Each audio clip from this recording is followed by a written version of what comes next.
तो आज हम यहाँ पे मोस्ट इंपॉर्टेंट टॉपिक की बात करेंगे। हमारा टॉपिक है चेंज इन डिमांड। ठीक है, तो क्लास 12th है, माइक्रो इकोनॉमिक्स है। ठीक है, और ये बहुत ही इंपॉर्टेंट टॉपिक है। तो इस डिमांड हमारी कैसे चेंज होती है उसके बारे में हम थोड़ा पढ़ेंगे। ठीक है, तो चेंज इन डिमांड का हम केस ले रहे हैं शिफ्टिंग। हमारे पास डिमांड दो टाइप में चेंज होती है। एक तो हमारे पास चेंज इन क्वांटिटी डिमांड रहेगी और दूसरी चेंज इन डिमांड रहेगी। अगर हमारी क्वांटिटी डिमांड में चेंज आ रहा है तो वो किस हिसाब से होगा, movement along the same demand curve. अगर हमारे पास शिफ्टिंग हो रही है तो वो डिमांड कर्व या तो राइटवर्ड शिफ्ट करेगी या तो लेफ्टवर्ड शिफ्ट करेगी। तो इस जो मूवमेंट का केस है उसमें कंट्रैक्शन और एक्सपेंशन का केस रहता है, वो हम नेक्स्ट लेक्चर में समझेंगे। तो आज हम चेंज इन डिमांड के बारे में पढ़ेंगे। तो change in demand refer to increase और डिक्रीज इन क्वांटिटी डिमांड, कि हमारी डिमांड तो चेंज होगी लेकिन किस बेस में चेंज होगी, या तो बढ़ेगी या तो कम होगी। लेकिन किसकी क्या चीज बढ़ेगी क्या चीज कम होगी, तो वो हमारे पास quantity demand of a commodity. किसी भी कमोडिटी की डिमांड जब बढ़ रही है तो उसको बोलेंगे हम राइटवर्ड शिफ्ट। जब किसी कमोडिटी की डिमांड कम हो रही है तो उसको बोलेंगे हम लेफ्टवर्ड शिफ्ट। ठीक है, राइटवर्ड और लेफ्टवर्ड शिफ्ट के केस में उसको एक्सप्लेन करेंगे। तो क्वांटिटी डिमांड किसी भी कमोडिटी की या तो इंक्रीज होगी या तो डिक्रीज होगी, लेकिन होगी किसकी वजह से, कौन से ऐसे फैक्टर्स हैं जिनकी वजह से हमारी डिमांड इंक्रीज या डिक्रीज करती है, तो वो होते हैं डिटर्मिनेंट्स ऑफ डिमांड। अब डिटर्मिनेंट्स ऑफ डिमांड में शॉर्ट में यहाँ पे लिख देता हूँ, price of commodity X, sorry quantity demanded. ठीक है, quantity demanded of commodity X is equal to the functional relationship between price of commodity X, price related goods. ठीक है, उसके बाद income of the consumer, taste and preferences, future expectation, और उसके बाद then आएगा आपके पास साइज ऑफ पॉपुलेशन, और लास्ट में आपके पास आएगा इनकम डिस्ट्रीब्यूशन। ये सारे ऐसे फैक्टर्स हैं जिनकी वजह से हमारी डिमांड क्या करती है, शिफ्ट करती है, चेंज करती है। ठीक है, लेकिन इस केस में हम प्राइस को कांस्टेंट रखेंगे, प्राइस रिमेन कांस्टेंट, प्राइस को हम रखेंगे कांस्टेंट, और अगर अदर फैक्टर्स को बात करेंगे कि कैसे प्राइस रिलेटेड गुड्स से सब्स्टिट्यूशन गुड्स और कॉम्प्लीमेंट्री गुड्स की वजह से कैसे डिमांड इफेक्ट होगी। ठीक है, इनकम की वजह से कैसे चेंज होगी, टेस्ट की वजह से कैसे चेंज होगी, फ्यूचर एक्सपेक्टेशन की वजह से डिमांड हमारी कैसे चेंज होगी, नंबर ऑफ कंज्यूमर या नंबर ऑफ पीपल्स। ठीक है, साइज ऑफ पॉपुलेशन की बात करेंगे, and denotes the size of population, की कैसे पॉपुलेशन के इंक्रीज या डिक्रीज होने से डिमांड में चेंज आता है। उसके बाद इनकम डिस्ट्रीब्यूशन, ये सारे डिटर्मिनेंट्स ऑफ फैक्टर्स हैं। अगर आप डिटर्मिनेंट्स ऑफ फैक्टर्स समझना चाहते हो, एक नेक्स्ट लेक्चर में डाल दूंगा इसके अंदर। अगर आप कमेंट करके बताओगे कि हाँ हमें डिटर्मिनेंट्स ऑफ डिमांड भी चाहिए, तो मैं वो वीडियो बना के डालूंगा। ठीक है, तो कहां पहुंचे थे हम, अदर डिटर्मिनेंट्स ऑफ डिमांड। ठीक है, किसके चेंज होने से, किसके रिस्पांस में या किसके इफेक्ट से हमारी डिमांड में इंक्रीज या डिक्रीज आता है, वो होते हैं हमारे पास डिटर्मिनेंट्स ऑफ डिमांड। ये कुछ ऐसे फैक्टर्स हैं जिससे डिमांड इफेक्ट करती है। लेकिन शिफ्टिंग के केस में हम प्राइस को रखेंगे कांस्टेंट। किसी भी कमोडिटी के प्राइस के चेंज होने से अगर डिमांड चेंज हो रही है तो वो हम शिफ्टिंग के केस में डिस्कस नहीं करते हैं, ये मैं आपको पहले बता दे रहा हूं। इट इज एक्सप्रेस, तो हम दो टाइप में इसको एक्सप्रेस करते हैं शिफ्टिंग को। एक तो होती है हमारे पास फॉरवर्ड शिफ्ट और another one is backward shift. अगर मैं फॉरवर्ड की बात करूं तो इसको राइटवर्ड शिफ्ट भी बोलते हैं, कि राइट की तरफ डिमांड कर्व चेंज कर रही है, और इसको हम लेफ्टवर्ड भी बोलते हैं। ठीक है, लेफ्टवर्ड शिफ्ट भी हम इसकी बात करेंगे। तो अब इसको थोड़ा डिराइव करते हैं। ठीक है, शिफ्ट इन डिमांड कर्व का केस समझते हैं। शिफ्ट इन डिमांड, ठीक है, शिफ्ट इन डिमांड कर्व, तो डिमांड कर्व कैसे शिफ्ट करती है, how the demand curve shift from leftward to rightward. ठीक है, तो वो चीज हम समझने की कोशिश करेंगे। ठीक है, तो shift in demand curve occurs due to, ठीक है, किसकी वजह से शिफ्ट करेगी, हमारे इंक्रीज या डिक्रीज करेंगे प्राइस। तो इसमें हम बेसिकली एक चीज डिस्कस करेंगे, occurs due to price remain constant, other factor change in other factor. ठीक है, थोड़ा सा change in other factors, price remain constant. Price को हम कांस्टेंट रखेंगे, अदर फैक्टर में चेंज करेंगे, उससे हमारी डिमांड कर्व में शिफ्ट आएगा। ठीक है, तो अदर फैक्टर के चेंज करने से क्या होता है, उसके अदर फैक्टर को जब मैं चेंज करूंगा तो उससे क्या होगा, या तो हमारे पास राइटवर्ड शिफ्ट आएगा, राइटवर्ड शिफ्ट जिसको हम बात करेंगे फॉरवर्ड शिफ्ट की। ठीक है, और दूसरा होता है हमारे पास लेफ्टवर्ड शिफ्ट की अगर मैं बात करूं तो ये हमारे पास होगा बैकवर्ड शिफ्ट। ठीक है, लेफ्टवर्ड शिफ्ट को हम बोलते हैं बैकवर्ड शिफ्ट। ठीक है, राइटवर्ड शिफ्ट किसकी वजह से आता है? इंक्रीज इन डिमांड, ठीक है, इंक्रीज इन डिमांड। अगर डिमांड कब में इंक्रीज आ रहा है तो हमारे पास जो शिफ्ट है वो राइटवर्ड होगा, ठीक है। और यहाँ पे हम पढ़ेंगे डिक्रीज, कि अगर डिमांड में डिक्रीज आएगा, ठीक है, सपोज करो कि डिमांड में डिक्रीज कर रहा हूं तो उसे लेफ्टवर्ड शिफ्ट होगा, डिक्रीज इन डिमांड। तो अब हमारे नेक्स्ट हम समझेंगे कि डिमांड कैसे इंक्रीज करती है और कैसे डिक्रीज करती है, how the demand will increase और डिक्रीज, ठीक है, वो चीज हम समझेंगे, ठीक है। तो इंक्रीज इन डिमांड, अगर मैं इंक्रीज इन डिमांड की बात करूं, ठीक है, इंक्रीज इन डिमांड, तो इंक्रीज इन डिमांड किसकी वजह से होगी? जब हमारे पास income of the consumer rise होगी, ठीक है, taste of the consumer change होंगे, ठीक है, नंबर ऑफ पीपल्स या नंबर ऑफ कंज्यूमर हमारे बढ़ेंगे, तो उससे हमारे डिमांड कर्व में चेंज आएगा। और वो कैसा चेंज रहेगा? इंक्रीज का केस रहेगा। तो causes to increase demand, causes to increase demand, first causes इसका डिस्कस करेंगे, ठीक है, चेंज इन कंज्यूमर इनकम। तो चेंज इन कंज्यूमर इनकम तो बेसिकली हम यहाँ पे पढ़ेंगे rise in consumers income, rise in consumers income. Consumer की इनकम राइज करने से भी हमारी डिमांड इंक्रीज करेगी, ठीक है। उसके बाद हमारे पास आएगा increase price of substitute goods, ठीक है, सब्स्टिट्यूट गुड्स के प्राइस,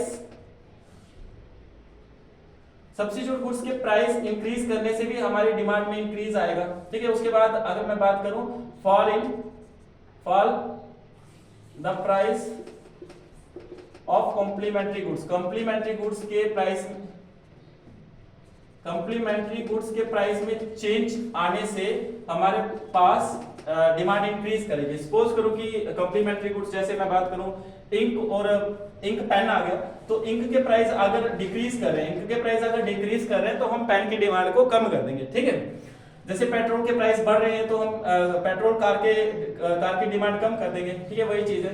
तो नंबर ऑफ कंज्यूमर, अगर नंबर ऑफ कंज्यूमर भी राइज करेंगे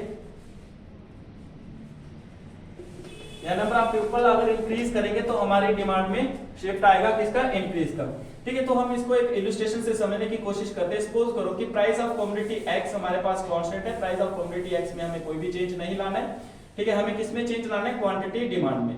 सपोज करो कि एक आइसक्रीम का कप है, उसके प्राइस 5 है, ठीक है, और हम डिमांड कर रहे थे 10 यूनिट्स की, ठीक है। जब उसके प्राइस में नो चेंज आ रहा है तब हम डिमांड कर रहे हैं 20 यूनिट्स की। तो होता क्या है कि अगर कंज्यूमर की इनकम बढ़ रही है तो हम कंज्यूमर अपनी डिमांड भी राइज करेगा। इनिशियली इसको एक इलस्ट्रेशन से समझते हैं। इनिशियली कंज्यूमर्स इनकम, जो कंज्यूमर की इनकम है, consumers income will be 100। Consumer की इनकम अगर 100 रुपया है, मान लो कि कंज्यूमर की इनकम अगर 100 रुपया है, तो वो कितने यूनिट को कंज्यूम कर रहा है? 10 यूनिट को। अगर उसकी इनकम में चेंज आता है, अगर उसकी इनकम 100 से 200 राइज हो जाती है, या 200 से 300 राइज हो जाती है, या 100 से 400 राइज हो जाती है, तो वो अपने नंबर ऑफ यूनिट को भी इंक्रीज करेगा। दैट मींस मार्केट के अंदर अपनी डिमांड को राइज करेगा। तो प्राइस के चेंज ना होने से जब वो अपनी डिमांड को इंक्रीज करता है, उसी की वजह से हमारे डिमांड का में शिफ्टिंग आता है। तो अब इसको हम बेस्ट एक्सप्लेन करेंगे डायग्रामेटिकली। सपोज करो ये एक्स एक्सिस पे अगर मैं बात करूं तो क्वांटिटी की बात कर रहा हूं, और वाई एक्सिस पे बात कर रहा हूं तो किसकी बात कर रहा हूं? प्राइस की बात कर रहा हूं। इनिशियली यहाँ पे 5 प्राइस है। इनिशियली कंज्यूमर, जो कंज्यूमर है वो डिमांड कर रहा है कितने यूनिट्स की? 10 यूनिट्स की, ठीक है। Consumer will demanded 10 units of a commodity X at prevailing price 5। तो हमारे पास जो डिमांड कर्व है वो ये स्ट्राइक हुई डी।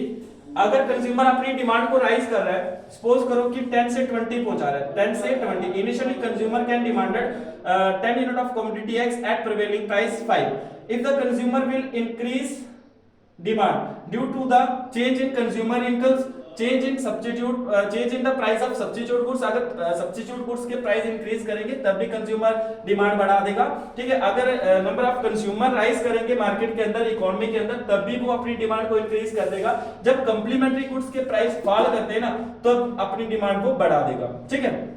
तो होता क्या है कि कंज्यूमर, जैसे मैंने एक एग्जांपल बताया कि कंज्यूमर की इनकम 100 से 200 पहुंच रही है, तो इनिशियली वो इतनी डिमांड करेगी। इनिशियली है डीडी। जब कंज्यूमर की इनकम राइज करी तो उसने अपनी डिमांड मार्केट में बढ़ा दी। कितनी बढ़ा दी? 10 से 20 यूनिट, ठीक है, 10 से 20 यूनिट।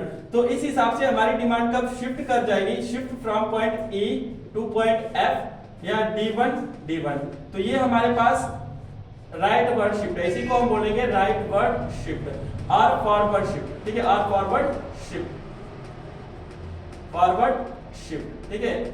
तो ये आपने समझ लिया कि इंक्रीज डिमांड की इंक्रीज होने से डिमांड कब राइटवर्ड शिफ्ट करती है। तो जब इंक्रीज डिमांड करेगी तो उसके सेवरल कॉजेज हैं या सेवरल ऐसे पॉइंट्स आएंगे जिसकी वजह से डिमांड इंक्रीज करेगी। तो फर्स्टली मैंने बता दिया कि कंज्यूमर की इनकम में चेंज आने से डिमांड हमारी चेंज होती है, ठीक है। कंज्यूमर की इनकम अगर राइज करेगी तो हमारी डिमांड भी राइज करेगी, ठीक है। अगर हमारे सब्स्टिट्यूट गुड्स के प्राइस राइज करेंगे, ठीक है, इंक्रीज करेंगे, तब भी हमारी डिमांड इंक्रीज तभी डिमांड हमारी इंक्रीज होगी। अगर कंप्लीमेंट्री गुड्स के प्राइस फॉल करेंगे तब भी हमारी डिमांड इंक्रीज होगी। अगर मार्केट के अंदर नंबर ऑफ पीपल्स इंक्रीज करेंगे या पॉपुलेशन इंक्रीज होगा तो उसकी वजह से भी हमारी डिमांड इंक्रीज करेगी। तो ये उसके कुछ कॉजेज हैं, ये हमने एक शेड्यूल से समझ लिया और उसके बाद हमने डायग्राम ड्रॉ करके भी समझ लिया। अब मैं बात करता हूं नेक्स्ट केस आता है डिक्रीज इन डिमांड, ठीक है, इसको रब करना पड़ेगा, write to note down, note कर लो इसको, ठीक है। उसके बाद मैं बात करूंगा डिक्रीज इन डिमांड की, ठीक है। डिक्रीज इन डिमांड के कॉजेस को डिस्कस करेंगे और डिक्रीज इन डिमांड में होता क्या है कि हमारे पास जो डिमांड कर्व है वो लेफ्टवर्ड शिफ्ट करती है, ठीक है। तो डिक्रीज क्यों करेगी डिमांड? बेसिकली जो कंज्यूमर की इनकम है अगर वो एकदम से डिक्रीज कर जाती है तो हमारी डिमांड भी लेफ्टवर्ड शिफ्ट कर जाएगी, ठीक है। तो decrease in demand, decrease in demand, ठीक है। डिक्रीज इन डिमांड के कुछ ऐसे कॉजेज हैं, कुछ ऐसे रीजंस हैं, रीजंस और कॉजेज, ठीक है। रीजंस और कॉजेज को डिस्कस करेंगे। तो फर्स्ट आएगा अगर fall in consumers income, fall in अगर कंज्यूमर की इनकम डिक्रीज करेगी तो हमारी डिमांड का भी शिफ्ट करेगी लेफ्टवर्ड, ठीक है। Fall in price of substitute goods, ठीक है। Rise price of complementary goods, complementary goods के प्राइस राइज करने से हमारी डिमांड कब शिफ्ट करती है लेफ्टवर्ड। उसके बाद नंबर ऑफ कंज्यूमर, अगर नंबर ऑफ कंज्यूमर भी फॉल करेंगे, डिक्रीज होंगे तो हमारे तब भी डिमांड कब क्या करेगी, शिफ्ट करेगी लेफ्टवर्ड, ठीक है। तो ये कुछ ऐसे उसके फैक्टर्स हैं जिनकी वजह से हमारी डिमांड क्या करती है, डिक्रीज करती है। तो इसको भी एक इलस्ट्रेशन से समझने की कोशिश करेंगे। तो प्राइस को हम कांस्टेंट रखेंगे, प्राइस में कोई भी चेंज नहीं आएगा। मैंने आपको स्टार्टिंग में बताया था कि no change in the price of commodity X, only change in the quantity demanded, only change in the quantity demanded. If the price of commodity X will 5 then 5। देखो जब प्राइस 5 थे किसी कमोडिटी के तो कंज्यूमर कितनी demand कर रहा था, 10 यूनिट की डिमांड कर रहा था, ठीक है। Initially consumer can demand 10 unit of commodity X at prevailing price 5। if the consumer income, देखो अगर मैं consumer income को फॉल करवा रहा हूं, सपोज करो consumer की इनकम है, कंज्यूमर की कोई भी कंज्यूमर इनकम अगर 100 से 100 से 50 पे चली जाएगी, ठीक है। इनकम कंज्यूमर की अगर 100 से 50 पे चली जाएगी तो वो जनरली अपनी डिमांड को भी कम कर देगा, ठीक है। अगर सपोज करो सब्स्टिट्यूट गुड्स की एग्जांपल हो, अगर टी और कॉफी दो सब्स्टिट्यूट गुड्स हैं, ठीक है, इनके प्राइस 5 है। अगर मैं बात करूं कि टी के प्राइस पर कप बढ़ रहे हैं, 5 से 10 जा रहे हैं, तो कंज्यूमर किसकी डिमांड बढ़ाएगा, भाई कॉफी की डिमांड बढ़ाएगा, लेकिन टी की डिमांड को क्या कर देगा, कम कर देगा। तो क्या हमारी डिमांड कब पे चेंज नहीं आया, क्या हमारी डिमांड शिफ्ट नहीं हुई, ठीक है। तो अगर कंज्यूमर की इनकम फॉल करती है, 100 से 50 पहुंचती है, तो कंज्यूमर अपनी डिमांड भी नेचुरल सी बात है कम कर देगा। तो वो कितने यूनिट कम करेगा, 10 से कम करेगा। तो मान लो कि 7 यूनिट उसने कम कर दिए, ठीक है, 3 यूनिट उसने कम कर दिया और अपनी डिमांड 7 यूनिट्स पे उसने पहुंचा दी। अब इस इलस्ट्रेशंस को हम एक डायग्रामेटिकली समझेंगे। देखो x axis in this figure, x axis shows that quantity demanded and y axis shows that price of commodity x, ठीक है। प्राइस हमने कांस्टेंट रखने एट प्राइस 5, ठीक है, at price 5 of commodity x, then the consumer will demanded only 10 unit of commodity x। भाई जब 10 रुपए किसी चीज के प्राइस थे, सॉरी 5 रुपए किसी चीज के प्राइस थे, तो कंज्यूमर कितनी डिमांड कर रहा था, 10 यूनिट की डिमांड कर रहा था। और हमारे पास जो ये डिमांड कब बनी, इनिशियली डिमांड कब है, ठीक है, इनिशियल डिमांड कब हमने बना दी, ये इनिशियल है, ठीक है।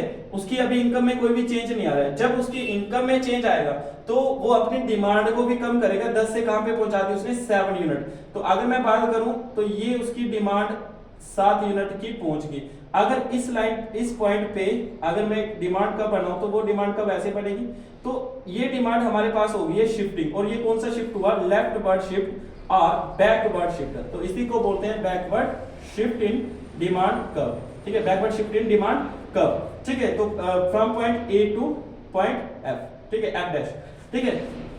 तो कंज्यूमर ने अपनी 3 यूनिट की डिमांड कम कर दी due to the fall in consumers income, ठीक है। तो आई होप कि आपको ये समझ आया होगा। अगर नहीं समझ आया है तो कमेंट सेक्शन में जाके पूछ सकते हो कि कोई डाउट अगर आपको होगा। तो प्लीज इस वीडियो को लाइक शेयर करें और सब्सक्राइब चैनल को सब्सक्राइब करें। Thank you.